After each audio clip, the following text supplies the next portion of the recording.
তখন আমি বেহুশ 28 দিন, কোনো জ্ঞান ছিল না, কিন্তু খালি আমি দেখেই যেতাম।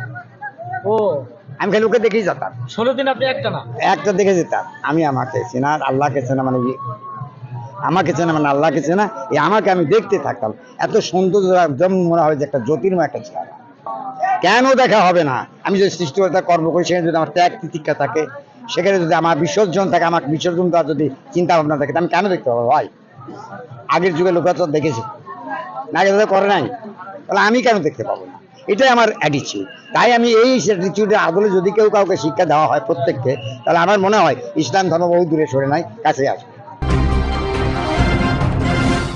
প্রিয় দর্শক, আমি এখন লালন আকরাবাড়ির ঠিক লালন মাজারের পশ্চিম পাশে কিন্তু বসে আছি এবং আমার পাশে কিন্তু একজন আমরা সাধক মানুষকে দেখতে পাচ্ছি।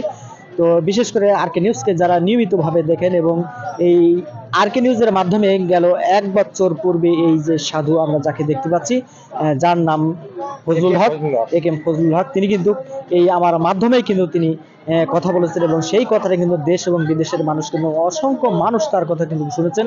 তো সেই মানুষের সাথে, সেই মহান মানুষের সাথে কিন্তু আমি আবারও আজকে এই লালন স্মরণ উৎসবের একদিন পূর্বে কিন্তু আমি তার সাথে সাক্ষাৎ করতে এসেছি এবং তার সাথে এবারও কথা বলবো এবং সেই কথাগুলো তার সাথে কি কথা হয় সেটা আপনাদের একটু আমি শুনে জানার চেষ্টা করব। আপনি কিসের জন্য কাজ করেন? আমি ধর্মের জন্য কাজ করি। ধর্মের জন্য কাজ করেন? ধর্মের জন্য কাজ। কতটুকু কাজ করতে পারেন? যে কাজ আমি করি সেটা বলি যে দেখা ধর্ম করে।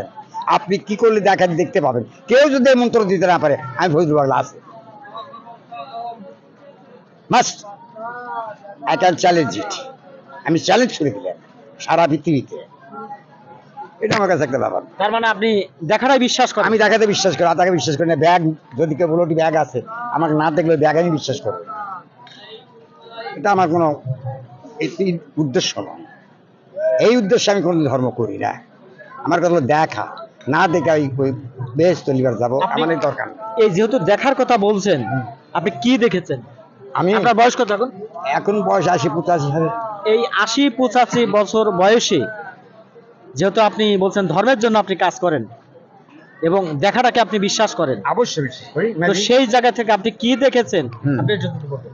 এই জায়গা থেকে আমি যে কি দেখেছি এটা বলা ঠিক নয়, তারপর আমাকে বলতে হচ্ছেন। এই দেখাচ্ছে এখন এখন এখন যদি ইসলাম বলতেছে যে রসুলকে দেখবে সে আল্লাহকে দেখবে, যে নিজেকে দেখবে সে আল্লাহকে দেখবে। এখানে দিবস কয়টা হলো? 2টা। আপনি কি রসুলকে দেখেছেন? হ্যাঁ, দেখেছি। যে ঈসা আলাইহিস সালামকে দেখলো তার রূহ পবিত্র হলো, আমি দেখেছি। আমি নিজেকে দেখেছি। 28 দিন আমি অজ্ঞান অবস্থা ছিলাম নিজেকে দেখার পর। 28 দিন অজ্ঞান অবস্থা ছিলাম। কত বছর আগের কথা বলছেন? যে গত সুলমান 5 বছর আগে। আজ থেকে 5 বছর আগে? 5 বছর আগে। কোথায় ছিলেন আপনি তখন? আমি সুলমান শাহর মাজারে, হযরত শাহ সুফি সুলমান শাহ রহমাতুল্লাহের মাজারে 28 দিন আমি অজ্ঞান ছিলাম।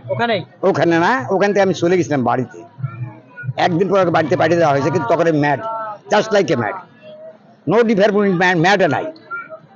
এমতো অবস্থায় যখন বাড়ি যা পৌঁছেছি, আমাকে যখন বিছানায় খোয়ানো হয়েছে, তখন আমি মানে অজ্ঞান হয়ে পড়েছি।